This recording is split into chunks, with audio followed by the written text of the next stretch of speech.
Salut les amis, bienvenue dans ce Haut la Vache numéro 5. Vous connaissez le principe, on sillonne l'Ardenne française et belge à la découverte de nos agriculteurs et producteurs. Aujourd'hui, on a planté notre caméra à Brécy-Bruyères. On est dans l'Argonne ardennaise et vous allez voir à quel point ils sont passionnés. Ils s'appellent Anaïs et Romain. Ils fabriquent de la très bonne crème glacée. Vous me suivez ?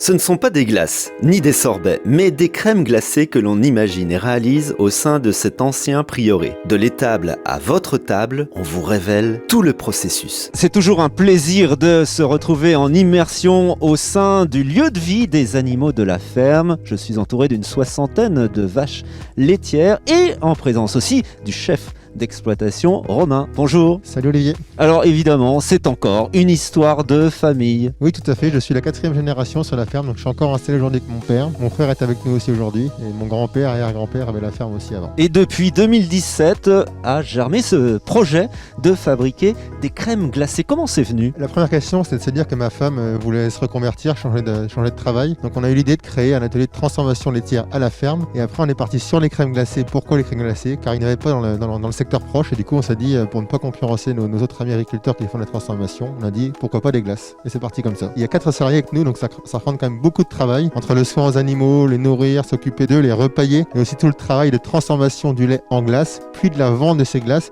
Ça prend quand même pas mal de travail, quoi. Ce qui est remarquable aussi, c'est que 95% de vos produits sont quasiment fabriqués sur place ou dans un périmètre très court. Oui, tout à fait. Pour nourrir nos vaches avec le meilleur, les aliments les meilleurs possibles, on a fait le choix d'en produire le maximum sur la ferme, donc ça nous prend aussi du temps. Combien de vaches faut-il pour produire le bon lait de Marguerite ? Sur l'ensemble des vaches, nous avons besoin d'à peu près 2 vaches pour produire le lait que nous transformons dans le laboratoire. C'est assez peu sur l'ensemble, on va dire, et le restant part à la coopérative et est transformé à une usine pas très loin pour faire des capsules de chez Gusto, chez Nestlé. On quitte le troupeau de vaches de race Primolstein, direction le laboratoire où Anaïs et Romain expérimentent et élaborent leur onctueuse recette ancrée dans le terroir ardennais.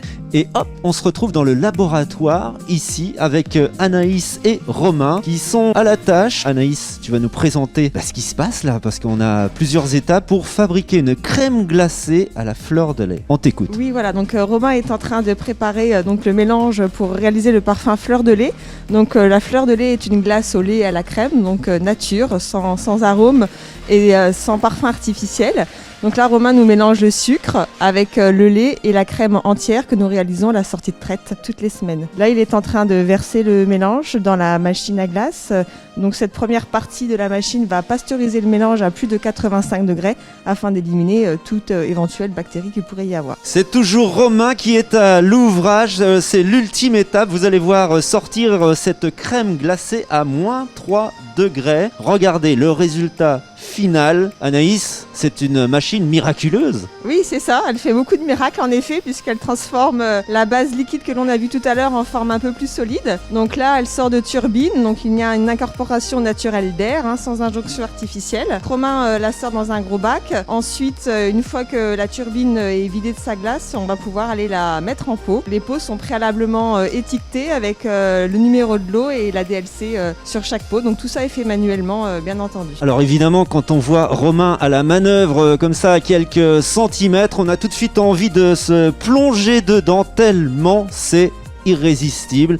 Et vous savez quoi, Anaïs et Romain, ils sont super cool. Pour vous, pour les fêtes de fin d'année, je vous offre un très beau cadeau avec une boîte d'esquimaux glacés pour l'un ou l'une d'entre vous. La petite question, quelle est la race de vache qu'ils exploitent ici ? On en a parlé tout à l'heure. Vous postez votre réponse dans les commentaires en dessous de cette vidéo et on fera un tirage au sort parmi toutes les bonnes réponses dans 48 heures. Merci Anaïs de nous avoir accueillis. Merci à toi Olivier de ta venue. Et on laisse travailler Romain finalement. Oui, bien sûr. Voilà. Allez, on vous souhaite de bonnes fêtes de fin d'année. Merci de nous avoir suivis.